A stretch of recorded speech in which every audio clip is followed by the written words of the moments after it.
Would you buy this Andy Warhol drawing for just $250? It's supposedly worth $20,000. What's the catch? Well, if you buy it, you won't actually know if you've gotten the original or one of the 999 replicas forged by a robotic arm. This new artwork of 1,000 Warhols is called Museum of Forgeries, and it provokes some interesting questions like, is this legal? Can you just forge art with a robotic arm? What about copyright law? What is the original worth now, and could we ever find it and authenticate it again? What would Andy Warhol think of this project? And importantly, what is MSCHF trying to say with this artwork, and is it effective? Well, before we get into all of that, first of all, hi, my name's Alyssa. Welcome to my channel, The Redhead. If you've been here before, you'd probably know that I usually talk about books. But if you've been here long, you probably also know that I love art history. My background's in art history. I would consider myself an art historian, though I don't currently work in the discipline at the moment. If my regular viewers will indulge me, I have long wanted to incorporate more of my love for art in my content, but don't fret, my bookish thoughts are going nowhere. I should also probably let you know here that all 1,000 of these Warhol drawings have already sold. So no, you can't buy one of these for $250 any longer, but it does mean that we're able to look back on how the art world has reacted to this project, and that's pretty cool too. So let's jump right in. MSCHF is a collection of artists who deliberately make art that is disruptive, controversial, and usually carries some kind of commentary. This drawing, produced by Andy Warhol in 1954, is called Fairies, and you heard me correctly, its estimated value is, or was, $20,000. MSCHF acquired this artwork back in 2016 for about $8,000, and then, using sophisticated technology, replicated the original on artificially aged paper with a robotic arm that perfectly mimicked the strokes of Andy Warhol. They made 999 forgeries and then shuffled in the original, and according to MSCHF, they don't even know which one is the original anymore. On November 8th, 2021, Museum of Forgeries went on sale online, and all 1,000 drawings were available for purchase for just $250 each. And yeah, they sold out immediately. So what's the meaning? Well, on the one hand, MSCHF is criticizing the inaccessibility of high art that has become a plaything for the rich. Relatively speaking, few people have $20,000 they could spend on a drawing, but $250? That's far more affordable. And Andy Warhol is a huge name. Outside of this project, you could never even dream of owning something by Andy Warhol for $250. So through this project, MSCHF has potentially made a rather average and not particularly wealthy person the owner of an original Warhol. And that's kind of really cool. But MSCHF has another critique for the art world. Specifically, that art has become an object for investment rather than creative appreciation. And MSCHF creates this critique through its project by destroying the market value of fairies through its replication. Even if you could find the original and distinguish it from its replicas, it's very doubtful you could ever sell it for its $20,000 value because the forgeries will always throw its authenticity into question. That is, it would always be hard to be confident you have the right one. But here's why that matters. Currently, so much of the art world is dominated by the uber wealthy, who buy art just to have it shipped off into some climate-controlled storage in a tax-free zone where it won't be seen by human eyes for a few years, waiting for it to appreciate and then be brought back to auction and sold for a profit. Reducing the artistic culture of our world to function like framed blocks of gold or more aesthetically pleasing stocks to exchange. And that's not to mention that this current condition of the art world has made it an ideal arrangement for money laundering and other forms of nefarious ambitions. For an artwork to hold market value, you have to be able to prove that it is authentic. Not being a forgery is kind of that low bar that an artwork has to pass in order to hold monetary value for investment purposes. But if you only wanted to own fairies for its creative and artistic value, to appreciate it as art rather than an investment, and all of the drawings look exactly the same, should it matter if you don't know if you have the original? Maybe you care for the sentimental value of knowing you own something touched by Andy Warhol, or the object having cultural or historical age. Fair enough. But if we're talking about appreciating art for art's sake, remember, these replicas are not cheap prints. The forgeries are apparently indistinguishable from the original. So on the one hand, MSCHF is commenting on how driven by profit the art world has become. But did you do the math? 1,000 drawings for $250 a piece. Can the art historian do math?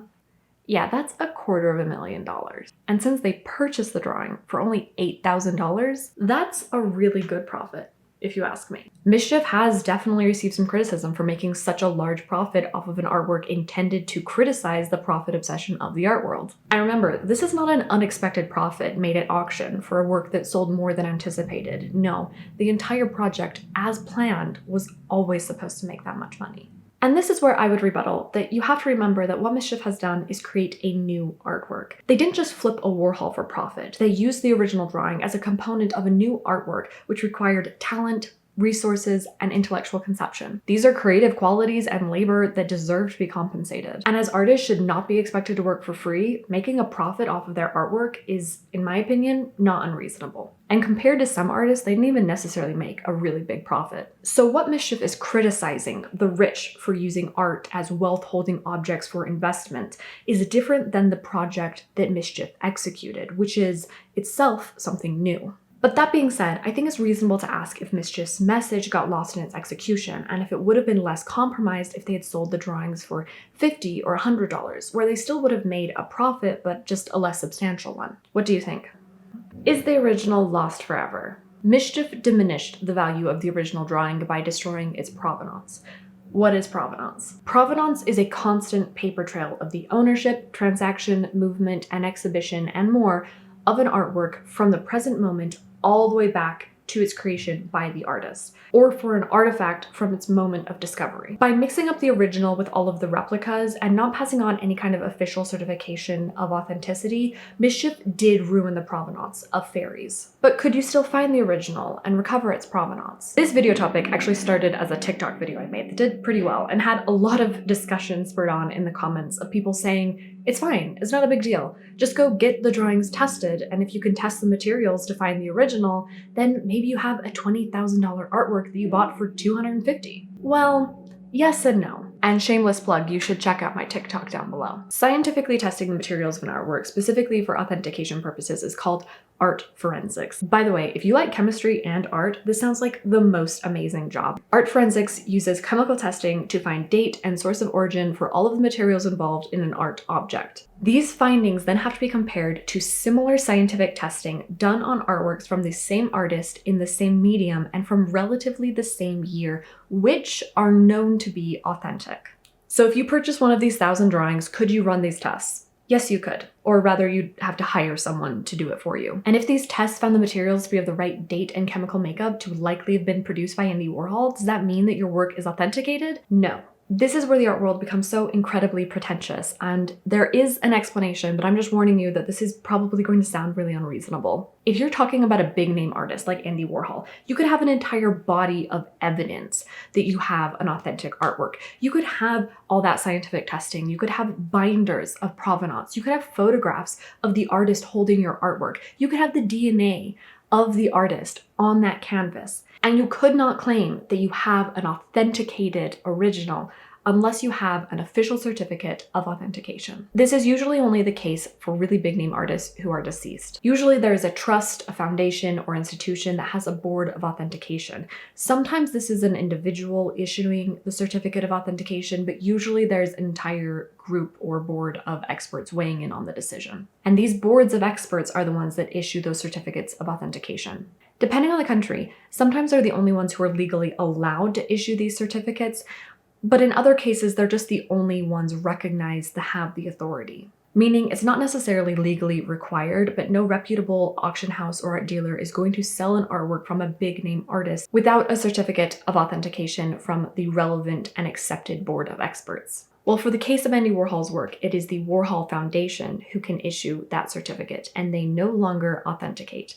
They will not review any new works for consideration of authentication. There are several reasons that an artist, foundation, trust, or estate might do this. It creates a market cap, which preserves the value of the existing authenticated artworks. Constantly authenticating new artworks can have the effect of art inflation and decrease the value of the other artworks by that artist. I do not know the exact reason that the Warhol Foundation has stopped considering works for authentication, but they don't. So if you thought you had the original fairy, could you get some other expert to authenticate it? Or would the forensic testing be enough to be able to sell it as the original even without a certificate of authentication? Unlikely. The thing is, most experts are unwilling to voice an opinion for authentication purposes because it makes them liable. If they publicly voice their opinion of this being the original fairy drawing, and then you purchase this drawing based on their expert opinion, and then after testing or what may be, it proved to be one of the replicas, you would be in your right to sue them for stating it as an original. This has and does happen, which is why very few experts are willing to voice their opinion for authentication purposes, as well as forensic art scientists. Results from scientific testing would probably be broad and non-specific, like the chemical makeup of some of the fibers in this paper are similar to those found in a brand of paper used by Andy Warhol in the 1950s, but they wouldn't say that that means this paper was used by Andy Warhol and this is the original drawing that he made. You might be able to reasonably infer that conclusion, but they as an expert are unlikely to actually state that conclusion and make themselves liable. So if you couldn't authenticate it, could you still sell it? Sure, but it would be a lot like selling a real fixer-upper of a house. You'd have to sell it as is, perhaps it's not up to code, and if a person bought it, they might run into troubles or projects that would be very expensive and they would end up losing money on the purchase. But let's remember what we're talking about here. All of this explanation is what someone who purchased one of those 1,000 drawings would have to do if they wanted to sell it as the original fairies by Andy Warhol. But what they've actually purchased and what they probably own is a Museum of Forgeries drawing. MSCHF is quite popular already, and some people are more interested in owning a forgery by a robotic arm than they are in owning the original. In time, one of the replicas of Museum of Forgery, I think it's quite likely, could be worth more than $20,000 or more than the original is worth. In time, potentially the forgeries could surpass the value of the original that they copy.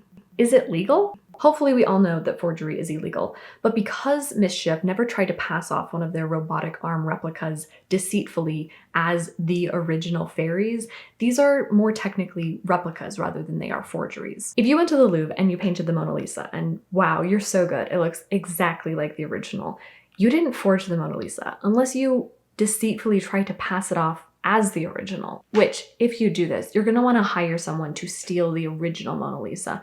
Then if you're clever, you'll make 6 copies of the Mona Lisa and convince all of your black market buyers to never disclose their purchase, to such an extent that 100 years from now, when none of your forgeries have resurfaced, everyone will wonder if you forged anything at all and you will become an elusive, notorious mystery. So what about copyright then? Well, interestingly, the copyright of an artwork is separate from the artifact itself, and even after it is sold, the copyright of an artwork remains with the artist and then with their children until 70 years after the artist's death. A copyright, of course, can be sold, but as far as I can tell, in the case of fairies, the Warhol Foundation has not sold the copyright, and so I am guessing that they still hold it. And since, at least in my research, I didn't find anywhere that said that MSCHF obtained permission from the Warhol Foundation for this project, I'm actually guessing that possibly Museum of Forgeries is in violation of the copyright. You are allowed to use copyright material if they are altered or changed enough to be considered a new creation. I'm not a lawyer, so I really don't know if MSCHF would be in the clear here or not. Museum of Forgeries is a new artwork, so maybe a good lawyer could argue on that point, but in my opinion, it's more conceptually original rather than actually altered. The individual artifacts, the drawings, are not visually altered from their source material at all. I really don't know for sure and would love to hear the thoughts of a copyright lawyer on this point. But MSCHF does not shy away from the legal gray areas. They're the ones who partnered with Lil Nas X to create the unofficial Nike Satan shoes, which notoriously included some blood in the liquid found at the base of the shoe. MSCHF's official spokesperson apparently said that they did not anticipate any legal difficulties with that project, and they did in fact end up getting sued. But for some artists, copyright infringement and legal backlash is part of their brand. It's part of their art. It's sometimes part of their artistic commentary. Not to mention valuable marketing, and they do it on purpose. I actually suspect MSCHF fits into this category. If not intentionally provoking legal response, to some degree anticipating it as part of their artistic messaging and budgeting accordingly. And maybe that's why they wanted to make as much profit as they did. What would Warhol think? Personally, I think it's perfect that MSCHF used the work of Andy Warhol for this project, as I think he would have approved of it. I'm not going to go into any degree of depth on Andy Warhol in this video, but if you know nothing about him, it's worth knowing that he is an icon of the pop art movement, and his work was obsessed with the replication and mass production of images. He would replicate mundane, everyday objects, commenting on the age of mass production. He used a silkscreen process to replicate the images of famous Hollywood icons of his age, such as this iconic work of his featuring Marilyn Monroe. Warhol's process of endlessly replicating the image of celebrities was intended to dehumanize them, both embracing and criticizing pop culture's icon obsession. He called his studio the factory. He challenged the notion that art was only created by trained craftsmanship by making his art mass-produced by machinery. Some did think that Warhol was destroying art. MSCHF's chief creative officer, Kevin Weisner, said that for us, Museum of Forgeries is about using duplication as a means of destroying art. I think Andy Warhol would agree with that sentiment, and yet MSCHF and Andy Warhol managed to create new art in its destruction. What do you think? If you had a chance, would you purchase one of the Museum of Forgeries drawings? And would you hope to be the lucky person that receives the original fairies by Andy Warhol? Or would you rather receive one of the forgeries which manages to wield both destruction and tribute to the original? This channel is mostly bookish content about my reading, sometimes reviews or analysis or deeper dives into specific topics, but I do hope to incorporate more art in the future. So if you enjoyed this video or are interested in any of the topics I just mentioned, please consider sticking around, joining us, and subscribing. And I did mention it earlier, but if you didn't already know, I do in fact have a TikTok page where I tend to talk more about history and art rather than what I'm reading. So if you enjoyed this video especially, I would recommend that you check out my TikTok page, which is linked down below in all of my videos. And thank you so much for watching. I'll see you in another video. Bye!